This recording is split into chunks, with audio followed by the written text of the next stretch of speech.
Story 1. My family wants me to join them for Christmas after disowning me over 8 years ago. Need advice on whether to go or not. To go. After being disowned 8 years ago, my family has invited me, my wife, 27 female, and daughter, 1 female, for Christmas. After getting conflicting advice from my friends, one of my buddies told me to post my dilemma here to see what random internet strangers would say. As the youngest among 4 siblings, I am a 26-year-old male. My mother is a 51-year-old female and my father is a 53-year-old male. Among my siblings, there are Michael, a 30-year-old male, Sarah, a 27-year-old female, and my twin brother Carl, who is 26 years old. It is important to note that my family is predominantly made up of athletes. Consequently, I have always felt like the odd one out while growing up. My dad was a star basketball player for Adidas in school, my mom played volleyball, Michael played soccer, Sarah played softball, and Carl was the star running back for the football team. I was never really interested in any of those physical sports, but rather I was interested in archery, which my family called a wimpy sport. My parents were always invested in my siblings and rarely ever attended my events, to the point where I basically had to beg for them to come to my tournaments. Between the ages of 14 to 16, while my parents only attended one of the approximately 20 tournaments I participated in, I never felt neglected by them. However, unlike my siblings, they were never emotionally present for me. As a teenager, it bothered me that whenever I tried to discuss this with them, they dismissed me as an attention seeker. Nevertheless, this is not the sole reason why I felt isolated within my own family. When I was 15, I began dating Amy, now 25 female, who was in the same grade as me at that time.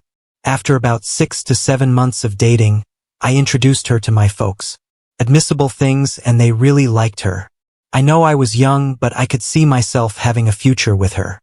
Almost 3 years later, one of Amy's ex-friends told me that she had been cheating on me for a couple of months. At the time, I didn't know who the guy was, but after confronting her, she told me that it was my twin brother. She basically told me that while at first she loved me, the love she had for my brother surpassed that. Later that day, when I confronted Carl at home, I was so enraged that I sucker pushed him and knocked him out.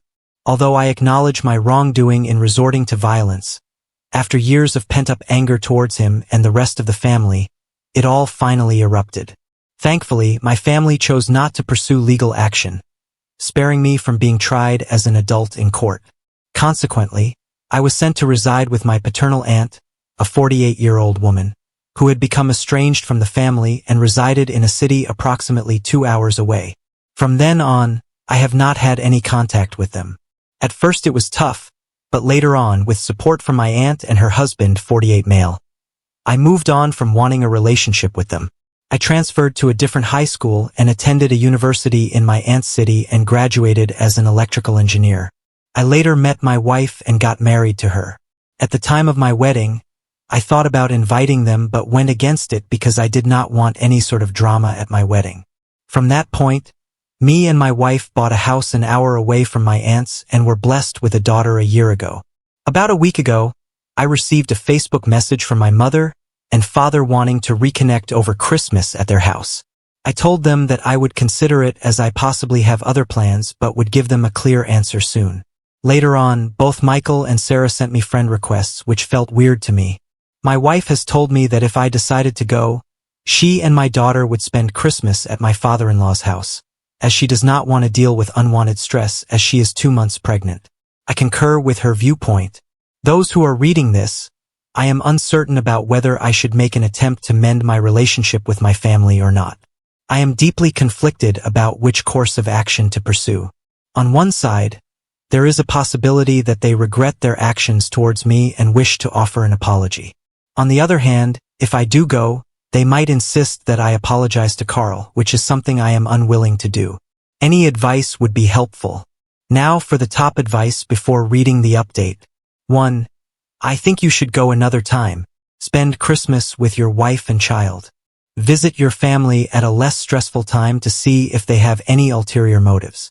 It might just be about them wanting to see their grandchildren and not so much about you, which would be hurtful to you. 2. Yeah, I agree. Go another time.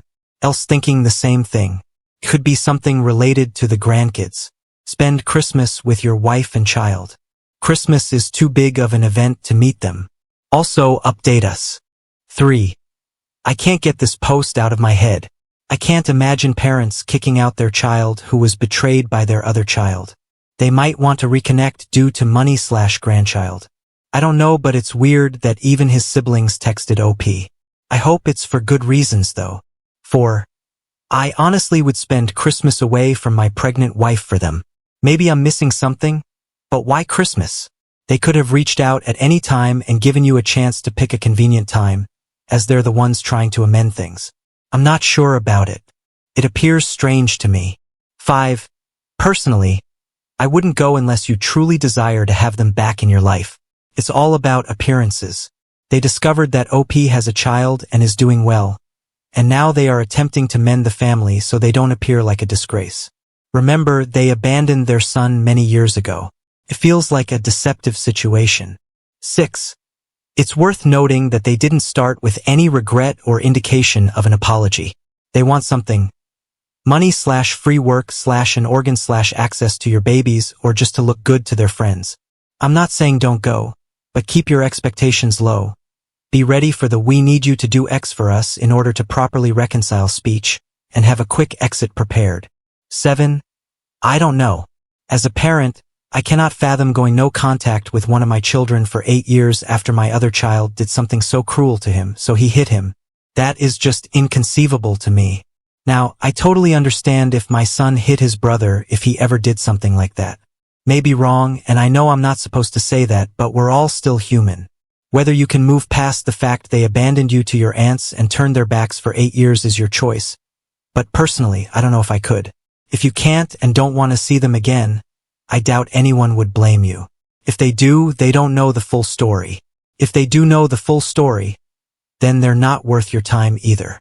And now for the update. I wanted to post earlier, but some things got in the way. My wife started experiencing excruciating pain in her abdomen area just 2 days after Christmas, making it almost impossible for her to stand. Her sister, a 30-year-old woman, and I rushed her to the hospital. It was there that we received the devastating news that my wife had endured a miscarriage, requiring immediate removal of the fetus. The most difficult task for me was honestly explaining the complications surrounding the operation to my wife. My wife was forced to stay for 2 more days. Honestly, I have been trying to stay strong for my wife and my daughter, but honestly, I'm struggling right now. Also, the updates of the original post. Most of you who commented on the same day post had told me not to spend Christmas with them because of the significance of that holiday. I agreed and decided I would spend the rest of the holidays with my wife. They never made time for me, so why should I make time for them? When I texted them this, I assumed they would try to argue with me, but rather they said they respected my opinion and could not wait to see me after the holidays. I began to do some digging into my family to try to figure out why they have reached out. Michael is a corporate lawyer who works for a major company in my hometown, but looking through his Facebook page, he has 2 daughters and was married to his wife in 2016. Sarah appears to be married to a doctor. She herself, 8 years ago, is studying to be a nurse, and they have a son together. I have a friend who lives in my hometown and has parents who are friends with my parents. When I asked her about Sarah, she told me that Sarah had divorced her first husband, the one she was dating 8 years ago, after he had committed mail fraud. Carl got married to Amy shortly after high school, and they have 2 kids together. I cannot exactly figure out what he or his wife does for a living through Facebook, but judging that they bought a big house last year in the midst of a pandemic tells me they are not really struggling. My dad seems to be going through a midlife crisis, and my mother is really into the wellness community. Then began to list the reasons why they wanted to possibly reach out to me. 1. It is highly unlikely that money is the reason why I am not receiving financial assistance, as my parents had a higher combined salary than my wife and I did 8 years ago. Additionally, considering that my siblings are not experiencing financial struggles further supports this notion. 2. While organ donation could potentially be a factor, it does not seem probable. However, a commenter mentioned the possibility that Carl, being my twin, would be the most likely match for me. Despite this, I find it unlikely due to the fact that he was recently tagged in a Facebook post scheme shortly before Christmas. 3. Regarding my daughter, they could possibly be reaching out to me to have a relation to my daughter, but I honestly am not sure. My daughter is not the first granddaughter for my parents, so I do not know why they want to meet her. They most likely found out my daughter existed because my wife's Facebook account was public. She has since privatized her account. But then I contacted my aunt, the one who took me in, informing her about the situation, and she explained to me why they were reaching out to me after all this time. To understand the situation, you need to understand why my aunt was estranged. My paternal grandpa, 79 male, and grandma, 76 female, had 4 children. My dad was the second oldest and my aunt was the third. My aunt, after college, came out to her parents as bisexual and began dating her girlfriend. My grandparents immediately disowned her and refused to have any contact with her. However, about 4 years ago, my grandpa began to reach out. About a month ago, my grandpa had been asking about me and what I was doing in life and whether I was married or had kids. My aunt responded by calling my grandpa out for wanting to know about me after he supported Carl for what he did. That is when the whole situation changes. My grandpa told my aunt that it was because I had cheated on Amy with one of her close friends, so I deserved to be estranged. My grandpa is a religious nut, so he looks down on cheating. He had been told by my family that after the friend who I allegedly cheated with confessed to Amy, she wanted Carl and Sarah for support and comfort. But when I found out about this, I confronted and brutally attacked Carl and Sarah. While Sarah was the one who tried to break me and Carl apart, I did not lay a finger on her, and I did not do that to Carl. As my aunt shared this with me, I was completely taken aback. I couldn't fathom the extent of their hatred towards me as they resorted to fabricating a massive and dreadful falsehood about me, which they spread far and wide. My aunt later disclosed the whole truth to Grandpa, including what had actually transpired. When she informed me that Grandpa was astonished because he had always held a positive opinion of Carl, it further shocked me. My grandpa then asked my aunt for my number, which she declined to give. Figured out why my parents and siblings wanted to get in touch with me. It turns out my grandpa had told my parents and my siblings that if they did not apologize for what they did to me and have me over for the family Christmas dinner, they would be cut off from his will. For context, he is a multimillionaire, so that is why they reached out to me. Not to apologize about how they all wronged me in the past, but rather because if they did not, they would not get anything from Grandpa. What a bunch of greedy people. After hearing about this from my aunt, I decided to block all of them. Why should I respond to them at this point? All of them are dead to me. I have a wife to support after what she went through, and a family that respects me, my in-laws. However, this does not end here. 3 days after New Year's Eve, I received a call from an unknown number on my work phone. Due to my profession, I've grown accustomed to receiving calls from unfamiliar numbers. However, when I answered this particular call, I was surprised to hear my grandfather's familiar voice. It is highly likely that he obtained my contact information from my company's website. Without delay, he began by expressing his regrets for not making an effort to reach out to me in the past 8 years. He sincerely apologized for his absence during significant occasions such as my graduation, wedding, and the birth of my daughter. I was not really close to him before, so him cutting me off did not bother me. Later in the call, he told me he was so disgusted with the rest of my family that he is cutting them off his will and adding me to it. I honestly do not know how to feel about that, as the money would be helpful, but at the same time, I do not want him to use those as a way to force a relationship between me and my daughter. We talked for about half an hour. The way the call went made me think that perhaps I could build a good relationship with my grandpa, but then he told me something that got me really pissed. He told me that he was disappointed that my daughter had not taken a family name. For context, after I got married to my wife, the issue of what last name to use as a couple came up. For some legal reasons, I was unable to change my last name to my wife's last name, but we decided as a couple that all of our future children would have her last name. I, at this point, unloaded on my grandpa, calling him a senile old man and many other hurtful things, and told him to never contact me ever again. After everything I've endured, I refuse to allow this man to use his boldness as an excuse. I won't let the money I inherited control me. Even if I do receive the funds, I intend to donate them to a nearby charitable organization. However, considering his history of deceit, it's highly improbable. These recent weeks have been incredibly challenging, but I'm determined to overcome them. My wife has privatized her Facebook account, and my in-laws have done the same, but how they would probably hire a private detective to try to find me is beyond me. I believe they do not know where I live, but you never know. I've thought to get a restraining order, but given that there are lawyers within the family means getting a restraining order will be hard. I did not really get any time to answer any questions given in my last post before it was deleted for some reason. I will do my best to answer any questions for the next day or two, but after this, I'm done using the site for a while. Thank you for all your advice, and I wish you all the best in this new year. Here are the responses to the update. 1. I'm so sorry for your loss, OP. I can't begin to imagine the pain you and your wife must be experiencing right now. Your family is just absolutely chock full of some of the worst a-holes I've ever heard of, and the effing audacity of them is unmatched. They do not deserve any more of your energy. Screw them all. I sincerely hope that further pursuit from them will cease, allowing you to concentrate on your family and the comfort of your home. Thank you for providing us with updates, and I will keep your family in my thoughts. 2. I offer my apologies for your loss, and I genuinely hope for a swift recovery for your wife. Your family has been facing a challenging few weeks, but please don't allow those individuals to affect you.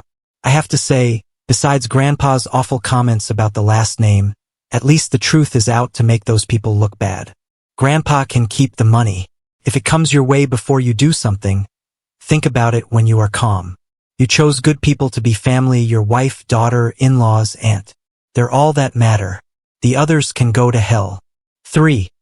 I'm sorry for what you've been through and for the loss of your child.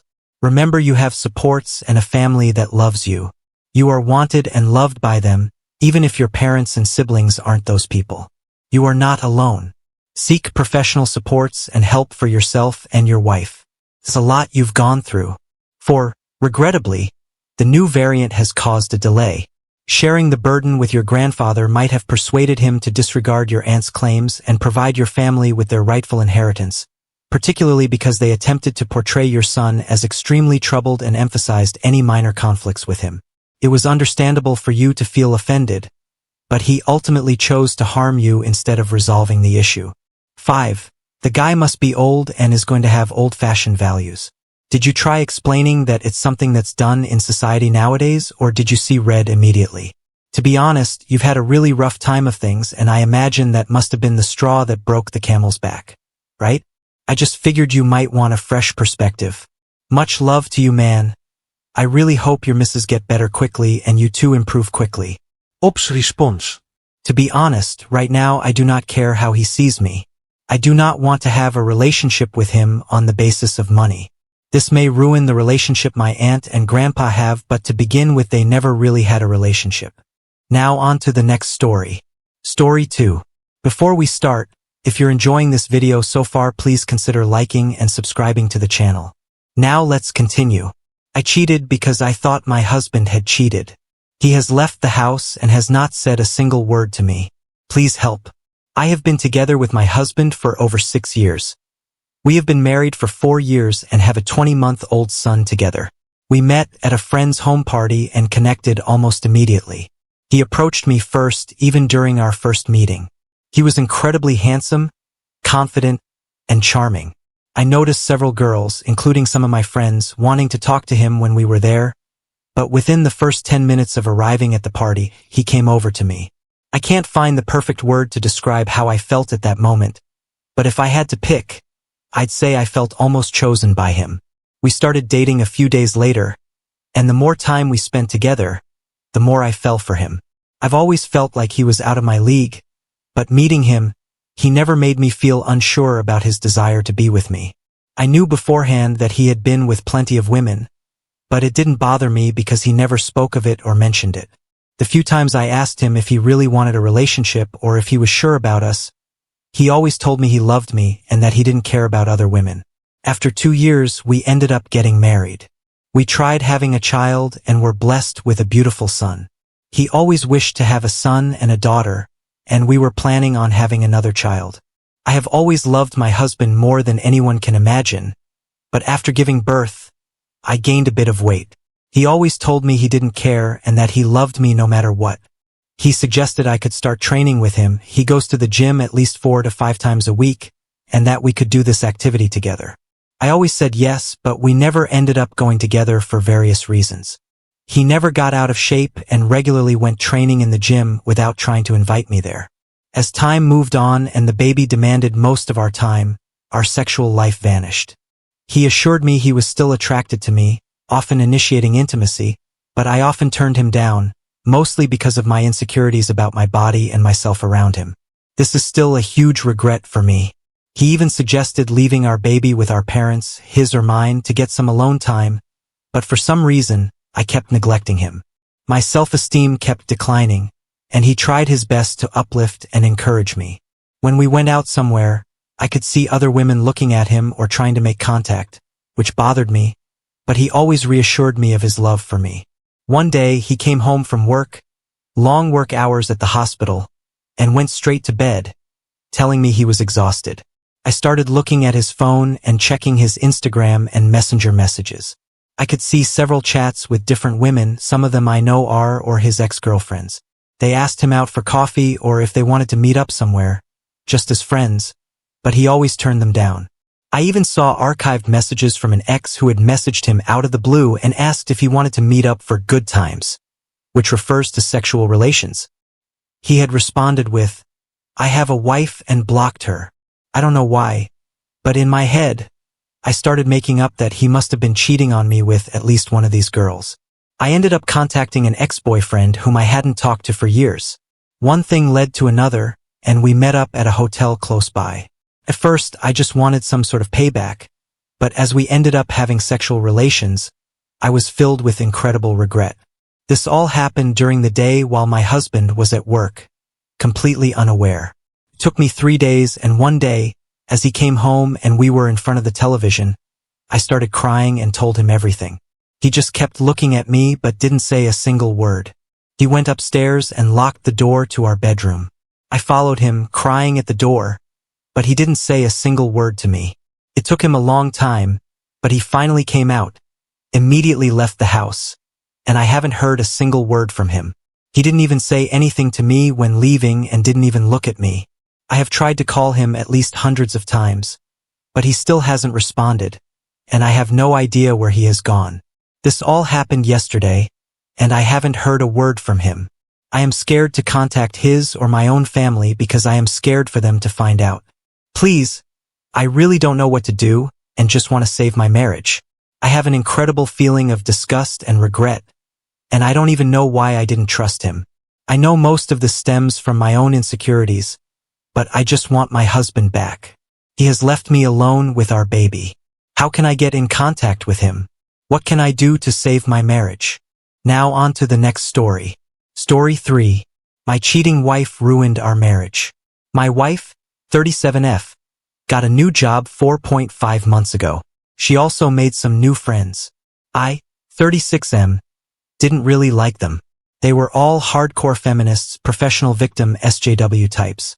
They are women who will yell at you for opening the door for them or not opening the door for them. You can't win either way. In the beginning, I sort of laughed it off, but during the last 2 months, I noticed some disturbing changes in my wife. We have been married for 11 years and have 2 kids, 10F and 8M. It got worse and worse. She would accuse me of all kinds of nonsense like I was born evil because men suppressed women historically. Say what? Whatever I did for her, things she would normally appreciate, all of a sudden reasons to have a fight. It was all nonsense. I would try to be patient. These arguments would usually end with me saying something like, "But I haven't done anything bad towards you. The only thing I'm guilty of is loving you." It would usually send her murmuring. Then the next day, she would be back trying the same thing again with slightly different arguments. Then about 5 weeks ago, I got this sharp gut feeling that something was seriously wrong. She came back late at night without telling me she would be back late. I couldn't reach her phone. She was rather drunk, and she acted distant and cold. The next day she would just be dismissive and tell me I was being controlling, that I read too much into things. This happened a few more times. I tried to snoop on her phone but didn't manage to find anything definite, but I suspected she had deleted a lot of her messages. I did find a thread with one of her new friends. They were discussing how she would approach me asking me for an open relationship. I immediately knew what my instincts were telling me. She was cheating. In the read, my wife said she would talk to me about it on what is now the second Monday of December. My kids are with their grandparents to celebrate Christmas. We were scheduled to both join them today. So anyway, she tries to start this conversation during breakfast like it's just a thought out of the blue, to ask me what I think about an open relationship. Luckily, I was prepared. I was already recording. I had been reading a lot here on Reddit, and I knew there is really no way of saving this. My best possible outcome is to get out of this with some sliver of pride and self-esteem intact. From here on out, it's all about protecting myself and the kids. I didn't scream or yell. I just went directly into jaw-clenched interrogation mode. She was all cocky up until this point, but that evaporated immediately when she saw the look on my face. Me, who is he? She, what do you mean? Tries to look innocent like she doesn't understand. Me. If you want to have this conversation with me, don't treat me like an idiot, and at least you can be honest. If you can't be honest, what's the point of this conversation? She, what do you mean? Me. If you lie to me now, we cannot have the discussion you want to have about our relationship. I can tell that you're hiding something. It's obvious. So who is the guy you are sleeping with? She. I am not. Me. Oh my God. It's more than one? She. Me, don't lie, just don't lie. You have just totally destroyed my trust in you. I can tell you are lying. It's obvious. So who is the guy you are sleeping with? She. I am not. Me, oh my God. It's more than one? She. Me, don't lie. I can tell you are lying. Either you are honest and we talk this through or I divorce you. Our marriage ends right now. No arguments, no discussion, no nothing. Just divorce. Do you understand? But, me, say it. Do you understand? Do you understand that if you lie, I will divorce you? Say it. Do you understand that I already know a lot? I can read you like a book. If I catch you lying, we are over. Tell me you understand. I understand. She proceeds to tell me about 2 one-night stands while out with her friends. I ask about their names, if they are married, if she wears protection, etc. They are both married men with kids. Then she tells me she is planning to sleep with a coworker at work and that she intends to pursue this since it's good for her and that I don't have any right to control her. What the F? I asked about the coworker as well and got his name and his wife's name. He is married but, according to her, in an open relationship like she wants us to be. She continues that she will set me up with some of her friends.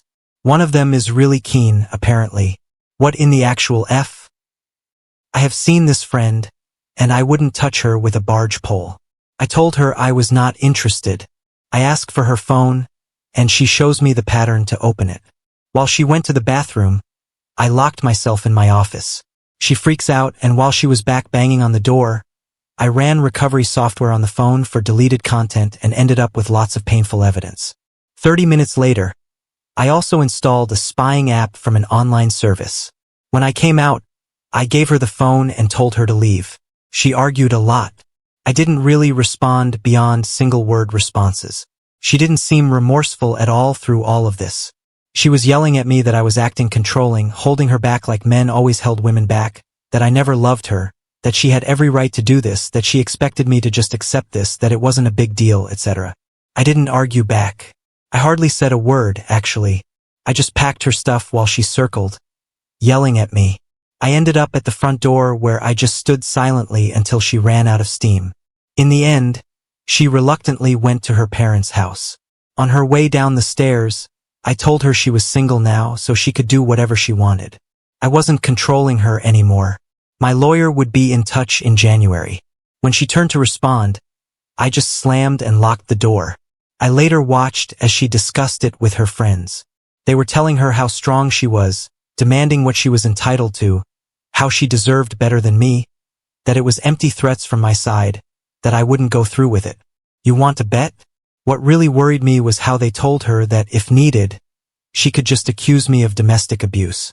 One of them explained how she had screwed over her ex-husband and taken everything from him by accusing him of abuse.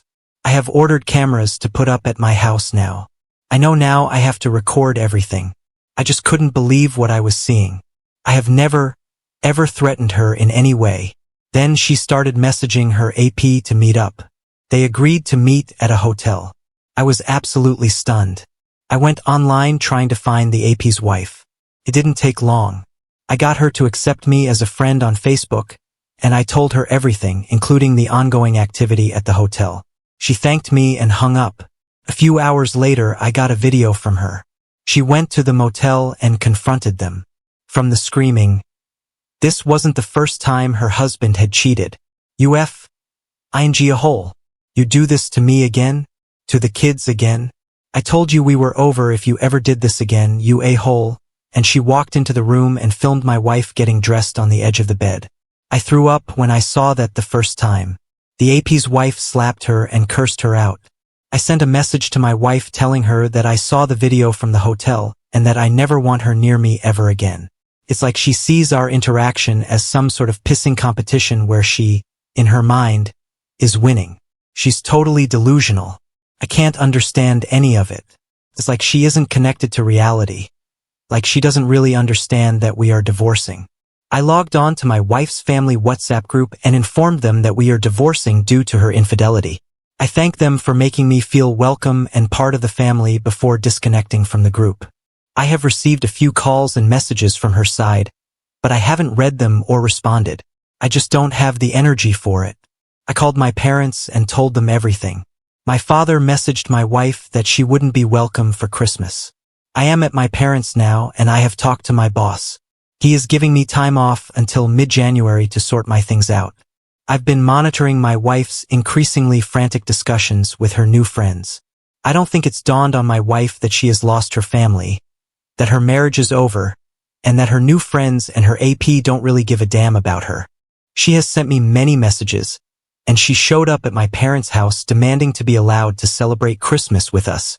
My father threatened to call the police if she didn't leave. Now I am Googling divorce lawyers, crying my soul out. I think I've been in shock, but the pain has hit me hard since I got to my parents' house. I just can't make any sense of it. It just gives me so much pain to read their chats and interact with her. I only responded twice to her messages. 1. Me, it doesn't matter what you say. I don't know who you are. You are not my wife. My wife would never destroy my heart and soul while smiling. We will get a divorce. I don't care what you say or what you want. You have no influence or right to demand anything from me ever again. We are over. 2. Me. Like I said, you are not my wife. I don't know you. My wife would never condemn our children to the pain and suffering of growing up in a broken home. You, whoever you are, seem to be proud of what you have done. My wife was loving, caring, considerate, my best friend. You are a self-obsessed, self-absorbed abomination. The messages stopped after the last one. The pain is absolutely unbearable at times. I wish this never happened. I wish I could get back with her like before, but I just can't do that to myself. This is the worst Christmas ever. I couldn't help myself, but I explained to the kids that mommy doesn't want to be a family anymore. She wants to be with other men, and that we will get divorced. They are naturally distraught. Luckily, my mom and dad are here to help. They shower them with love and affection while I am an absolute mess. I will try to get back on my feet for my kids' sake, but I am not going back to her ever. I wish I waited until after Christmas so I could get them straight into counseling. I don't know what happened. I just blurted it out when they asked about when their mother would come. I would never be able to look at myself in the mirror if I went back to her. The level of disrespect and callousness in her behavior is unforgivable. I am lost. I just don't get it. Why is it that she expects she can demand anything from me at this point? Is she mentally ill or something? Sorry about the incoherent rant. I just needed to get this out. Edit. I found out that I'm okay with the monitoring. I talked to a lawyer that a friend knows. The phone is mine, and the subscription is mine. My wife is using it, but I own it and the subscription, so I'm okay. It's not illegal to monitor my own equipment. Update 1. Cheating wife ruined family and Christmas. Why does she expect me to be okay with her behavior? So a lot has happened since I last posted. A lot has happened. I wish I could take credit for it, but the truth is I've been a pathetic sobbing mess since I last posted. I was sort of obsessed about my wife's chats with her friends. A lot of insane and hurtful things were said in these chats. What got me in the end, though, was when my STBXW described in very harsh language how her marriage and especially her children were a burden in her life, that they had prevented her from being a successful woman living up to her full potential. She described how I, as her husband, was an oppressive that held her back from living a good life. Her family was the reason she didn't have a successful career, loads of casual sex, etc. I just broke. I couldn't handle it. I spent the next 30-ish hours reading and rereading every line of emails and chats I had over and over and over again. On reflection, she didn't provide any details on how we actually were burdens or oppressors. It was just blanket statements, no examples or supporting arguments. In fact, I have never stopped her from doing anything. I pay for almost everything. The minimum wage she collects from her part-time job wouldn't be enough to support anyone. Actually, I have supported her hobbies, dreams, and aspirations, even when she did stupid shit class after stupid shit class that she would always drop out of halfway through. I made sure to show her I love her every day and appreciate everything she did for the family. I would romance her, take her out, and be there for her whenever she needed me. I mean, if this is oppression, I would like some oppression, please. Anyway, I digress. At some point reading, I just passed out. When I got up, my 3 best friends were in the kitchen with my dad making dinner. I have known these guys since I was a child. Let's call them Mike, Bob, and Frank. My dad had invited them and brought them up to speed. I soon broke down again, and I was completely out of it until Friday evening. Mike is ex-military. He lost his left arm below the elbow. We were actually all there for him when he was in recovery and his wife bailed on him. Luckily, they didn't have any children. Mike has adopted 2 kids and got a very nice girlfriend a few years ago, so he did okay. He set up a Zoom call with his counselor that helped him when he went through recovery. He helped me a lot to understand what was happening with me emotionally. Even though he specialized in amputees, he told me how most wives sadly bail when their husbands are injured, and his stories and examples helped me a lot actually. He asked me to see my soul/identity/spiritual self as having a large part of it tied to my marriage and role as a husband. That part is dead now, and just like an amputee will suffer phantom pain in a missing limb, I will feel phantom pain from the dead part of my identity. We spent hours talking, and I've been steadily improving since. Bob is an executive in some IT security company. He never talks much about his job. I don't actually know what he does, but he is very well off. Bob called some law firm that is on a retainer for the company, and Sunday morning I was talking to a lawyer that I could never in my wildest dreams ever afford to even talk to. Bob has always been a huge nerd and was bullied a lot. He told me not to worry about the bill. He would cover it. He was happy to finally be able to repay me for the beatings I frequently took for him, interfering with his bullies. Frank is a teacher in a private school for kids, and he is married with 7 children. Yes, that's right, 7. My kids just love him and the rest of his family to death. Frank has been making sure my kids are okay and cared for while I get back on my feet and get my ducks in a row. Yesterday was a very hectic day. It started with STD screening early in the morning. The a-hole gave me chlamydia. Another screen in 6 months. My self-pity party switched to pure anger when I found out. That's it for me. Gloves off. Full custody. I will give her nothing if I can get away with it. The lawyer managed to track down the ex-husband of my wife's feminist friend that bragged about how she screwed him over. It was apparently very easy via the court documents. I wouldn't even have thought about that. I talked to him on WhatsApp. He thanked me a lot, but he also told me about everything this harpy did to him. Now I know what to expect from my STBXW. It was sickening. I was ready for a fight after our chat. I am preparing for war. It was heartbreaking hearing how he had been homeless and how he hardly had seen his kids in 4 years, all based on his ex-wife's lies. I accept how I am at a disadvantage as a man in the court system. I will make sure I have tons of evidence. My lawyer suggested a preemptive strike via a restraining order due to her negative and aggressive comments about males in general, especially for our son's sake.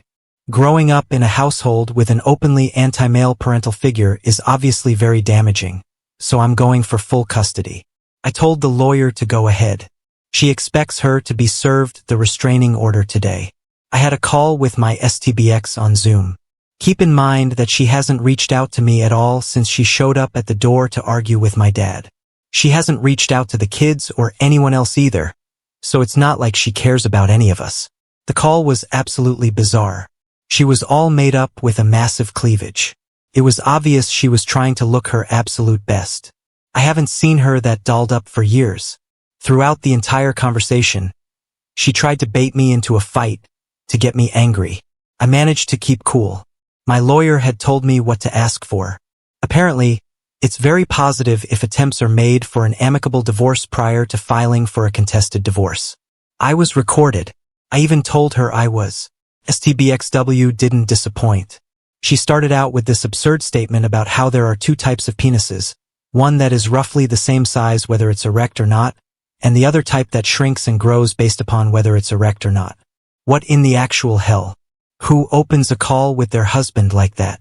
Then she mused about how she was looking forward to the end of the current restrictions so she could go out and investigate this more in person.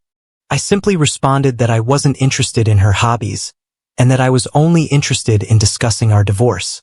She got openly hostile when I didn't take the bait and got angry like she wanted. At one point, she told me she was going to the bathroom and muted herself. Then I watched as she conferred with her friends about what she could do with me. She cursed me out for nothing more than being a man several times throughout the call. I still had the strange feeling that she was seeing this as some form of game, that she was in control and that I had no other option than to put up and shut up and give in to anything she wanted. We made zero progress on our actual divorce, so I concluded that okay, fine, a contested divorce it is then. By the way, you gave me chlamydia, and unlike you, I haven't been sleeping with anyone else, so you better get yourself to the clinic. She just frowned at me like, "You're right. I don't believe you."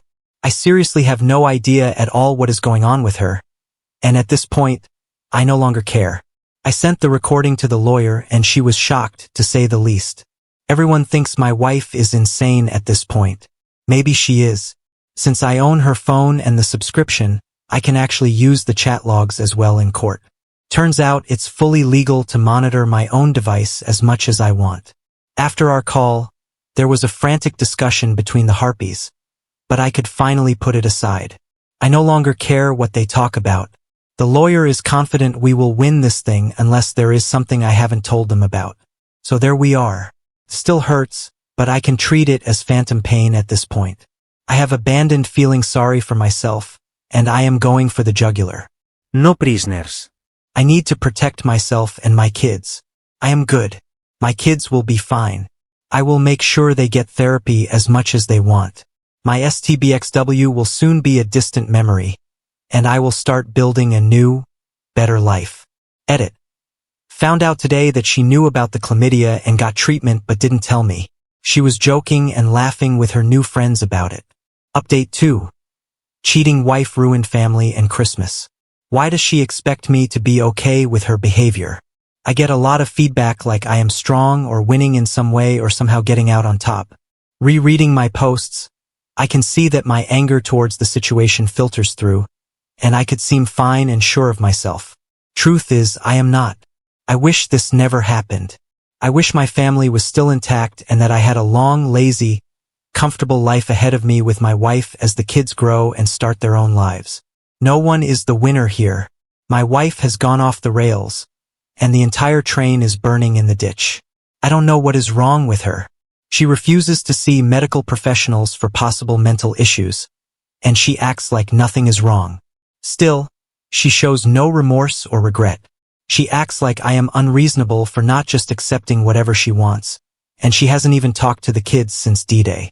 I am divorcing her, taking action, and moving forward with separating our lives because I have to. Her behavior has left me no choice, and by now there is no way back. I wish so much this wasn't necessary. I can never trust her ever again, and I cry myself to sleep every night for my own loss and the fact that my children will now grow up in a broken home. It also breaks my heart that my children in reality no longer have a functional relationship with their mother. Question. How do you answer this question from your child? Why doesn't mommy want to see me anymore? Doesn't she love me? How the heck do you answer that? If anyone knows, please let me know because I sure as hell don't. Every day I wake up and tell myself that my heart is already smashed into so many broken pieces that it can't possibly break anymore, only to be proven wrong all day, every day.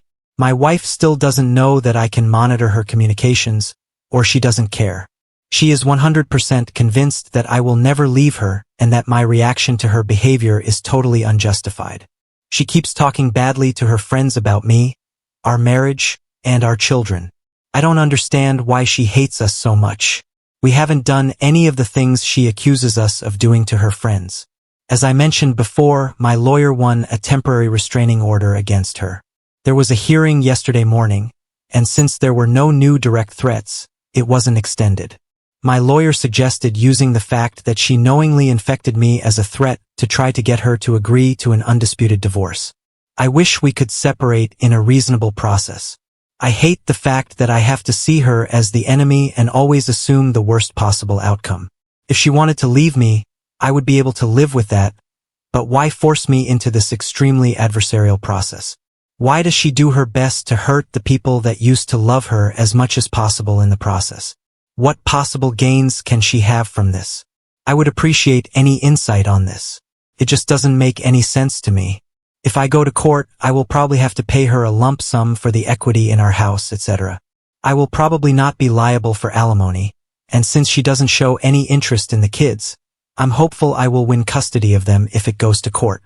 Anyway, my lawyer suggested we try to get her agreement for an amicable divorce. I agreed, and we will meet with my STBXW and her representative hopefully this week. The ex-husband that was defrauded by the lying harpy spent New Year's Eve with me and the kids. The injustice of the justice system against fathers is just incredible. Now I have no delusions of receiving a fair process if we go to court. His ex lied her head off and the court just took it as fact. No proof whatsoever. He has hardly seen his children since. He has been forced to pay unreasonable amounts of alimony and child support, and it's pretty much broken him. He has been contemplating ending things permanently.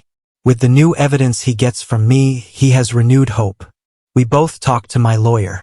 She suggests he sits on the evidence until the meeting with my wife and her counsel.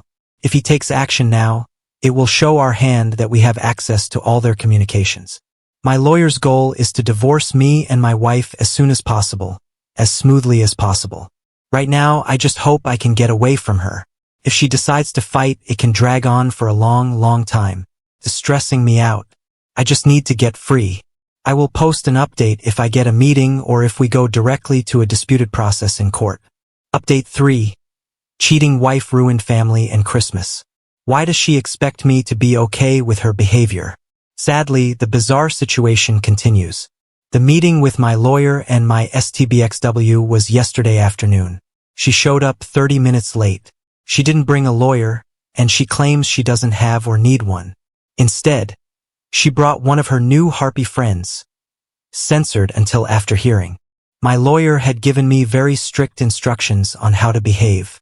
I was not to react to anything they said in a negative way.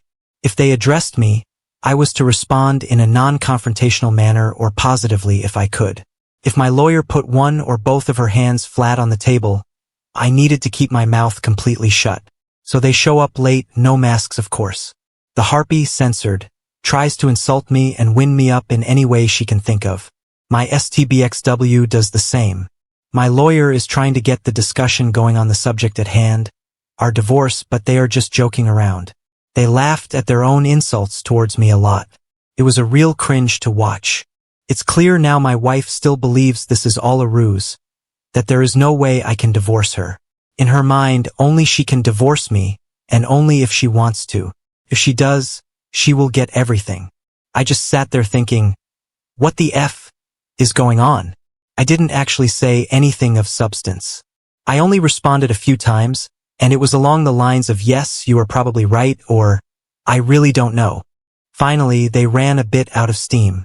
My lawyer got the word and started putting forward the proposed settlement for an amicable divorce. One of the first things she said was that I was willing to be generous for a quick, peaceful resolution, that I would pay her a large lump sum of $60K for the equity in the house, investments, etc. My lawyer didn't even finish this sentence before my STBXW got all excited. Together with her harpy friend nudged on by the horrific-looking harpy next to her, STBXW wanted to know where to sign. My lawyer asked several times if my STBXW didn't want to go over the rest of the agreement first, but no, STBXW wanted to sign right away. She started talking about when she could expect to receive the money and that they needed to get to the pub. So my lawyer called someone in, whispered something to them, and there was a flurry of activity. An older woman asked for our identity documents, and we were asked to sign 2 copies. When we were done, the old lady stamped it, and I later found out that she was a notary.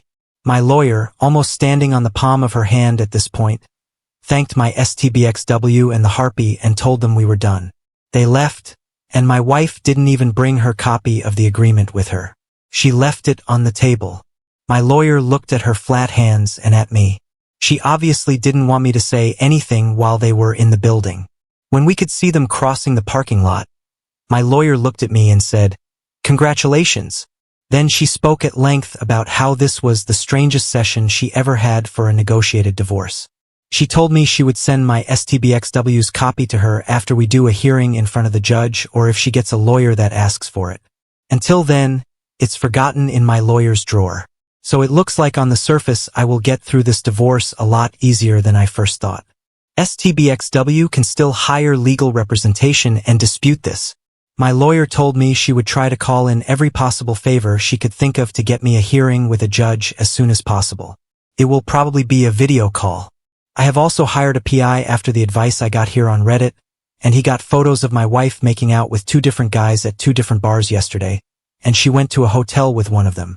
So I have lots of evidence piled up if I need it. I just hope it's enough if it comes to that. My wife signed to give me full custody, only a one-time payment, no spouse support, no nothing. Just $60K and I am free. Now I just got to find the money. I got a plan, and Bob offered to front me the entire amount if need be. I still don't feel like this is real. I fully expect her to pull her "I'm accusing you of molesting the kids and domestic abuse" out of her hat.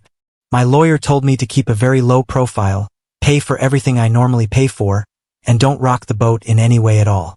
The advice is don't talk to anyone we both know, just sit still and wait, don't respond to anything. Basically 0 initiative until the hearing. So now all I need to do is to be patient and hope for the best. Update 4. Cheating wife ruined family and Christmas. Why does she expect me to be okay with her behavior? So yesterday was the hearing. I am basically divorced. It will take 4 to 6 months for the paperwork to be official, but at this point, there is basically nothing anyone can do to change the outcome. The only option is if me and my wife together stop it together. I am so ing tired. I haven't slept in I don't know how many days. So if I am a bit all over the place, I'm sorry. I just need to get this all out. I need to vent. Hopefully, I can get some sleep after I type it out. My awesome lawyer got me an early hearing just 12 days after submitting the paperwork. No doubt she called in some favors on this one. I am getting off track. From the weekend up until today has been insane. Friday morning, a whole bunch of police officers knocked at my door with a warrant to search the house. I was very confused. I was worried about the kids, so I asked if I could bring the kids outside while they did their search. Thankfully, they agreed to that. They didn't really tell me much, but I did get a copy of the warrant. I was so shaken up I couldn't really make any sense of it. I guess everyone that said that my ex-wife's behavior was probably drug-related. It's safe to say that there's at least a factor in this. The cops set about completely trashing my house. I called my lawyer and she talked to them, but the warrant was valid, so there wasn't anything that could be done at the time. I didn't think about it when it happened, but I have cameras everywhere now in case I get wrongfully accused. I have video and sound of everything. I could possibly make a claim later if I want to. To be honest, I don't really know if I have the energy or will for that. Maybe I just put a line over it and move on. I didn't know it then, but X and her 3 harpy friends drove my car while high and drunk and crashed into a house at high speed. They were all arrested, all of them drunk, and they all had drugs in and on their body. They were pretty roughed up by the crash. The one in the passenger seat is in critical condition. They don't know if she will even make it. The lead harpy, let's call her Henrietta, She is the one that bragged about screwing over and lying about her ex-husband in court. Let's call her ex-husband Henry. Me and Henry have become really good friends. I get back to him. Thankfully, they didn't find anything from the search. I gave my statement that my ex doesn't live here anymore. She lives with her parents. I don't know what she is doing. No, I didn't give Henrietta permission to drive my car, etc. When I got back in the house, I just broke down. Everything was completely trashed. It was just the last straw, I guess. The only thing I could think of was to call my dad, who brought me and the kids home to stay with my mom. Dad then got a whole group together, 26 friends and relatives. While I was sobbing on the back porch eating my mom's amazing comfort food, feeling sorry for myself, they completely cleaned and fixed my entire house. They did every single room, clothes, dishes, furniture, and even washing the ceiling and walls. It's never been this clean. They even fixed all the little things like loose door handles, etc. I just couldn't believe they would do such a thing for me. I have no idea how I can ever repay them. I went from suicidal to feeling pretty good over the weekend thanks to them. Cops found more drugs at Henrietta's house, and her boyfriend wasn't there. No babysitter either, just the kids alone. The kids were taken by CPS, and Henry won temporary emergency custody Saturday after showing the judge the chat logs combined with the abandonment and piles of drugs thing. He got custody without much difficulty. Henry is over the moon happy. He has hardly seen his kids in the last 5 years. He had been raising money to fight Henrietta in court when this happened. He still needs to go to court to make it permanent, but the odds are really good at this point. Everybody thinks Henrietta will have to serve time. If her friend doesn't make it, probably a serious time. After that, he will try for child support and compensation for all the crap Henrietta did. He isn't expecting much on this though, and to be honest, I think he doesn't want to waste his time fighting in court. He wants to be with his kids and make sure they have a good life. Bob has been a champ and set Henry up in a rental apartment through a friend. I have come to realize that I know practically nothing about Bob's private or professional life. I intend to remedy that. Anyway, I'm off track again. Henrietta was at the wheel when she drove off the road and into a house. They were all pretty banged up, and due to the situation, the alcohol and the drugs, search warrants were issued for everyone's residence. X is still registered with her residence at my house. I decided on Sunday that I am selling this house and moving away ASAP. I am afraid this will probably happen again. On Sunday, I get a call from her parents. Their house was searched as well. They had visited their daughter in jail on Saturday, and they no longer trust anything she tells them. Long story short, they came over to talk on Sunday, and it turns out she has been lying to them about everything. The nights she has been out partying and cheating, she told them that she was staying with me and we were trying to work things out. They had no idea what was actually going on or what she had done to me and the kids. They knew she cheated, but they believed it was a one-time drunken mistake. That's basically what she told them. On Monday, my wife calls me to try to get me to post bail. It's $15,000, and her parents have already told her no. After talking to my lawyer, she made some papers that the bail is subtracted from the settlement until she shows up in court and the bail is released. The agreement included her mother as the custodian of the remaining amount. My lawyer didn't want my wife to have any excuse for not attending the hearing. That's why she wanted me to get her out. X didn't really have a choice and she signed. She was released Monday afternoon. From what her parents tell me, she refused to comply with the terms they had for her to continue living there. Terms like stop doing drugs, commit to rehab, open everything policy, drop the bad friends, etc. She apparently left their house on Tuesday to stay with some of her new friends. She didn't show up for the hearing, and after showing the judge everything including the events over the weekend, I won full custody. The settlement is according to the agreement we made. It was quick, only 30 minutes. It will take 4 to 6 months to go through the paper mill, but in reality it's done. There isn't really anything that can be done to stop this now. That brings us to today. I was unable to sleep. Everybody was congratulating me and treating me like I had some major victory, but it sure as hell didn't feel like I won anything. This is just pain. I still love my wife. I know it's over and there is absolutely no way back. Still, she was my best friend, my soulmate up until recently, and even though I feel my love for her has been mortally wounded, It's still there and it hurts like a mother. There are no winners in this. I lose, my wife loses, my kids lose. I don't really have the words.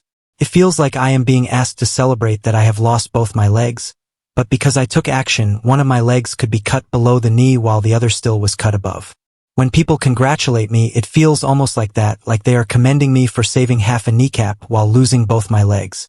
So I can't really sleep, and when I do, I am torn through terrible nightmares that wake me up drenched in cold sweat. I am complaining a bit here, sorry. Anyway, today I got a call from the hospital that my ex is hospitalized. I am still her emergency contact, and she is still on my health insurance. There has been an altercation. She has lost some teeth and a broken jaw, and she will need to stay for observation for a few days. I bring her parents, and when I get there, it turns out some of her new friends have beaten her up pretty badly. Word got out that Henry had chat logs of Henrietta bragging about what she did to Henry from my wife's phone. They assumed that my wife had given the logs to Henry. This resulted in them beating her up and kicking her out. Amazingly, she still doesn't understand that I have access to monitor her phone. I will keep on like I do now, pay for insurance, her phone, etc., all the way until I get the papers in my hand. I just won't believe it until I hold it in front of me. She has nothing now. She asked if she could move back home. I simply told her no way in hell. Her mother isn't giving her a single penny unless she gets clean and stays clean for at least 1 year. They offered her to live with them on the previous strict terms. If she doesn't accept, I don't see how she will manage. It's the first time I have seen any form of regret from her since this started. But I think it's regret that she can no longer continue with her craziness. She did say, "I am sorry I ruined everything." But I don't think it's genuine. She hardly looked me in the eyes while I was there. It hurt seeing her like this. I felt like I wanted to protect her. But she is an adult. Her behavior is dangerous and erratic, and I need to protect my kids. Apart from that, she didn't ask about the hearing. She didn't ask about the condition of her critically injured friend. She basically just sat there, seemingly irritated. I still don't understand this. She has lost everything. She has destroyed her family and caused a lot of pain for a lot of people, and for what? A buzz and some random sex? I am going completely NC until she has been clean for a long time. I just can't deal with all this crazy. Update 5. Cheating wife ruined family and Christmas. Why does she expect me to be okay with her behavior? Ex passed away. OD while in rehab. We don't know how she even got the drugs. She must have taken them while inside somehow, but no one actually knows how. One doctor speculates that she has swallowed a bag or something and that it burst. I won't be posting any more or answering comments. Thank you everyone that provided helpful suggestions and comments. We have reached the end. If you enjoyed this video, please be sure to like and subscribe to the channel for more videos like this, and give us your thoughts about the stories in the comments section. Thank you and see you in the next video.